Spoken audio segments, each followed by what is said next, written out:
Olá! No vídeo de hoje falaremos sobre indústria cultural, cultura popular e as políticas culturais relacionadas a isso. Roda a vinheta!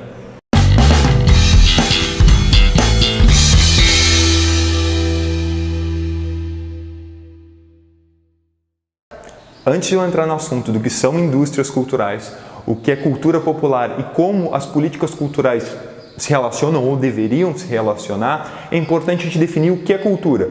Claro, se for definir isso que é cultura, seria um vídeo de 3, 4 horas. Então vamos pegar uma definição menor, pautada de forma mais abrangente, que vai nos valer para a gente poder discorrer desse assunto. Então cultura é tudo que é criado pelo homem, que é capaz de diferenciar ou unificar povos, é uma construção criativa, contínua e constante. E do ponto de vista evolucionário, é tudo que fez o homem saltar da sua condição de animal para a condição humana. Para começar a falar de indústrias culturais, é importante a gente começar a falar de Walter Benjamin e seu conceito de cultura de massa, ou pelo menos que ele começa a tratar como cultura de massa. Cultura de massa surge, segundo ele, a partir dos mediadores mecânicos, instrumentos mecânicos que estão preocupados na difusão da cultura. Quais são eles? Imprensa, rádio, TV, disco. A partir do surgimento deles, o que nós temos? Nós temos uma difusão do que era antes restrito a um grupo, a gente tem uma abrangência maior da população. Segundo Walter Benjamin, ele diz que há uma perda do que era sagrado, então, para o ganho da abrangência, para o ganho do público. É inevitável que eu falaria da Escola de Frankfurt. A Escola de Frankfurt não é uma instituição, é uma teoria de pensamento social. Tem dois teóricos que nos interessam aqui, Adorno e Horkheimer.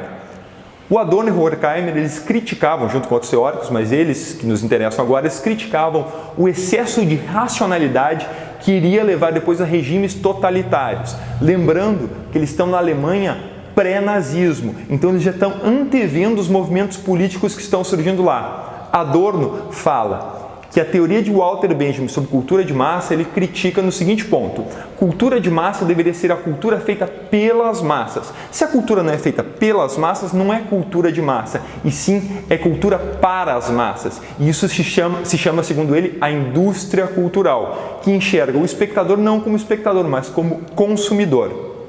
Logo, a gente tem uma mercantilização da cultura. A cultura é vista como um empreendimento, ou seja, o objetivo dela é atingir o consumidor médio. Segundo Edgar Morin, há uma descaracterização do produto original que gerou essa cultura da indústria cultural. Adorno fala em homogeneização e massificação da cultura.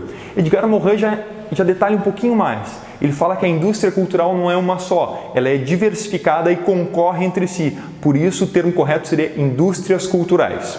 Então, cultura popular, onde é que fica isso? Cultura popular não é a mesma coisa que cultura de massa? Então vai ser, por consequência, a mesma coisa que indústria cultural? Não, não é. A cultura popular, na verdade, é muito mais atrelada a algumas características interessantes.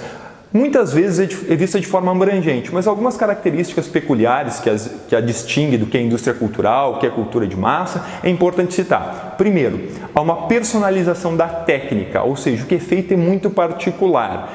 Há uma espontaneidade da criação, ela é constituída ou influenciada a partir de circunstâncias políticas e sociais. É uma prática periférica, ou seja, ela não é realizada em espaços institucionais e ela também é um ponto de resistência. Tradicionalmente, ela tem sido a resistência aos processos hegemônicos de culturas, processos hegemônicos da indústria cultural, das indústrias culturais. O papel das políticas culturais deve ser ou deveria ser um ponto de resistência, um sustentáculo, um fomento às políticas públicas em prol da cultura popular e da cultura erudita, ou seja, as culturas, a produção cultural que não faz parte das indústrias culturais.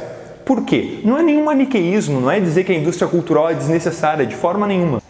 As indústrias culturais têm autossustentabilidade do ponto de vista financeiro, então não há por que haver intervenção do Estado disso. O Estado deve intervir, sim, no fomento, na produção, na descentralização e na democratização dos acessos em políticas públicas para a cultura popular e para a cultura erudita.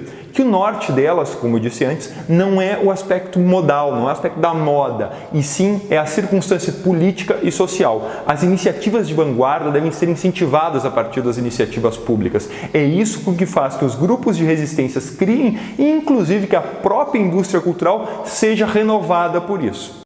Gostou do vídeo? Curte, compartilha, ajuda o canal a crescer. Tem sugestão, crítica, dúvidas? O espaço aqui embaixo é para vocês falarem. Tá? Muito obrigado. Toda semana, vídeo novo no Biotônico Cultural.